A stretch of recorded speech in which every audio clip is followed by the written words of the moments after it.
Hello guys, ఒక్క second ఆగండి. Scroll చేయకండి. ఈ పిజ్జా చూశాక మీరు స్క్రోల్ చేస్తే మీ చేతులే మీ మాట వినవు. ఇది బయట కొనుక్కున్న పిజ్జా కాదు.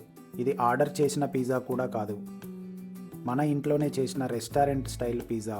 ఓవెన్ లేదు అంటారా? పిజ్జా ఇంట్లో చేయలేము అనుకుంటున్నారా? అదే పెద్ద మిస్టేక్. ఈ పిజ్జా స్టవ్ మీదే సూపర్గా అవుతుంది. పిల్లలు అడుగుతారు, మళ్ళీ ఇదే పిజ్జా కావాలి అంటారు. పెద్దవాళ్ళు కూడా బయట పిజ్జా మర్చిపోయి మన ఇంట్లోనే చేసుకుందాం అంటారు. ఎక్కడ తప్పు చేయకూడదో, ఎప్పుడు చీజ్ వెయ్యాలో అన్ని చిన్న టిప్స్తో స్టెప్ బై స్టెప్గా చెప్పాను. ఫెయిల్ అవ్వదు, నాది గ్యారంటీ. ఈ షార్ట్ వీడియో చూస్తే సరిపోదు. ఈ టేస్ట్ మిస్ అయితే చాలా లాస్ అయినట్టే. పూర్తి రెసిపీ ఫుల్ వీడియోలో ఉంది. డిస్క్రిప్షన్ ఇప్పుడే ఓపెన్ చేయండి. ఇలాంటి ఈజీ, టేస్టీ ఫ్యామిలీ రెసిపీస్ కోసం మన ఛానల్ని సబ్స్క్రైబ్ చేసుకోండి. ఇలాంటి ఇంట్రెస్టింగ్ రెసిపీస్ మన ఛానల్లో చాలా ఉన్నాయి. వాటన్నిటినీ ఒకసారి చూసేయండి. చూసి మన వీడియోస్ నచ్చినట్లయితే మన ఛానల్ని సబ్స్క్రైబ్ చేసుకొని వీడియోస్ లైక్ చేసి ఒక కమెంట్ కూడా చేయండి.